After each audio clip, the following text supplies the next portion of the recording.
I think one of the greatest challenges to Parkinson's disease is how you live day to day. And the search for the cure is like a search for the Holy Grail. It's not that there is no Holy Grail, but it's a much more complicated journey, and therefore the journey itself becomes critically important. And if the journey itself becomes important, and it's a question of how each stage of the journey is how each challenge is dealt with, how each day presents issues or presents some new aspect of the disease or some new experience that really has to be dealt with on its own footing. Which stage am I on, do you think? Well, I think there's a sense of which all of us want to find some magic potion, some silver bullet.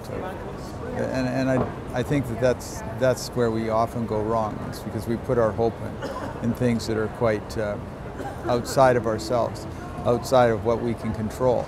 And so there's the inevitable placebo effect, which is not a bad thing perhaps, but what makes me wonder, well, if that's the effect of positive thinking.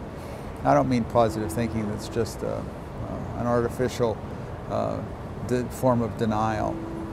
Positive thinking can be just simply that. Just, I'm going to refuse to think in any other terms except the positive terms. Well, that's a denial of the fact that there are days where you can't think that. But a balanced form of positivism, positive recognition that, for starters, it's not a question of whether you deserve the disease or whether it's difficult or whether it's unfair. It's a question of recognizing it for what it is. And actually, in some respects, it's a very positive thing. It allows us to recognize our own humanity. It allows us to deal with things like humility, because you're either going to be humiliated or you're going to be humble. And humiliation is one thing that affects our pride, but really there can be pride in things that are humbling. But I mean, my own view is my own view. It's not necessarily something that I can say works for everyone. But the perspective, I think, does. Perspective of saying, how do you approach the day? I think everybody who's got Parkinson's has to ask this question: what do you place your hope in? And what do you place your hope? Do you place your hope in something that is scientific, a cure, an alternative treatment, a new medicine being developed or discovered? And I think all of those things are outside of you. They're out of your control.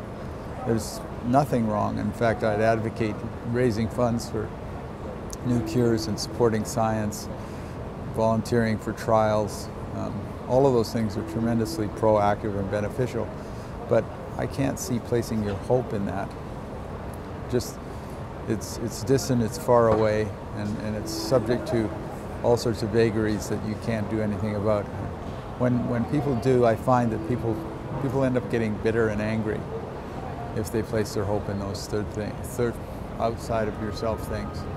When you look at my project here, do you, what impression do you get of me as someone who has accepted the disease or not? I don't think there are black and white kind of conclusions to that question. I think there are times when we accept it and there are times when we don't. It's a question of degree more than it's a question of absolute yes or no. Just like denial is the flip side of that question: am I in denial or not? Well, to some extent, sure. To some extent, I don't live in the future, so I deny on an active, ongoing basis what the future will look like. I'm in a form of denial. So it's not a bad place to be. It's a recognition of there is some aspects of denial.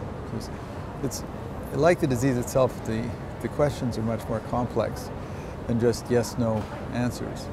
They have lots of texture to them. That's a texture that evolves from who you are and from what your basic worldview is, what your basic paradigm is. And I find that often it's the case that people with Parkinson's and maybe other degenerative diseases especially simplify and oversimplify the disease and its consequences on you as a person. But to answer the more complex question is to deal with the realities of when am I in denial? What are the good things about denial? I'm not a fan of recognizing that just accepting the disease for what it is necessarily the only way to survive. I think a lot of times we deny reality in order to create a better reality. We say, well, I'm not going to accept that reality. I'm going to opt for something that's bigger and better than the reality. It doesn't mean that we have to accept reality and just live there. That form of avoiding denial is perhaps not a positive thing at all. What would you recommend I do concrete? I have been searching for remedies and this and that. Should I think differently? Yeah. I'm thinking about what we were just talking about of implementing. I guess I'd take the exploration process of seeking remedies and seeking the silver bullet, the magic wand, the magic potion. I'd take that and put it on the shelf for a while and go back and say, well, who am I and what is it that is harming or affecting my ability to deal with this disease on a day-to-day basis? How is that being affected? How is that affecting who I am? How is who I am affecting that disease? How am I going to process that on a day-to-day basis? When I get up in the morning, what is it that I want to accomplish? And how am I going to accomplish that? What resources do I need to accomplish that? What relationships do I need to accomplish that? How can I do that not in a mercenary sense? How can I contribute? Asking all those questions about, well, what is the purpose then of your disease? What is the purpose of the day that you've got ahead of you? Answering those basic questions, those basic worldview paradigm questions, and coming to your own conclusions. I think that's addressing the fear that's inside of all of us, the fear of not finding a cure. I find the greatest solace personally is to ask the question, if there is no cure and if the medication never gets better, how are you going to deal with that? And not pulling stuff off the shelf, not looking for the latest, greatest invention, but just saying, if nothing changes, how am I going to deal with that? This is a degenerative disease, that I can guarantee that things will not be better tomorrow, by and large.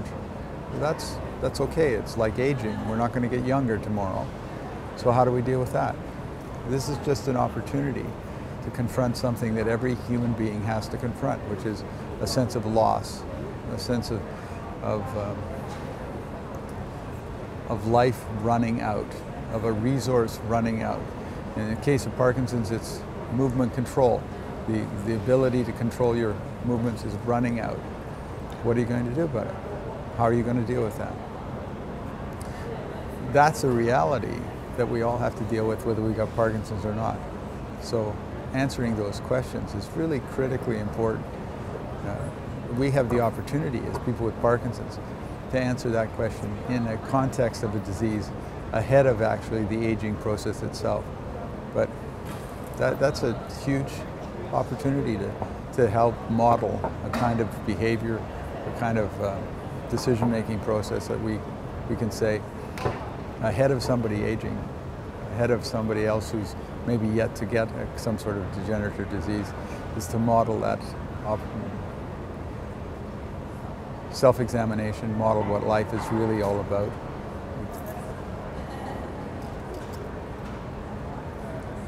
It's hard to explain in simple terms, but if life is finite, as we know it, then how do you want to live it?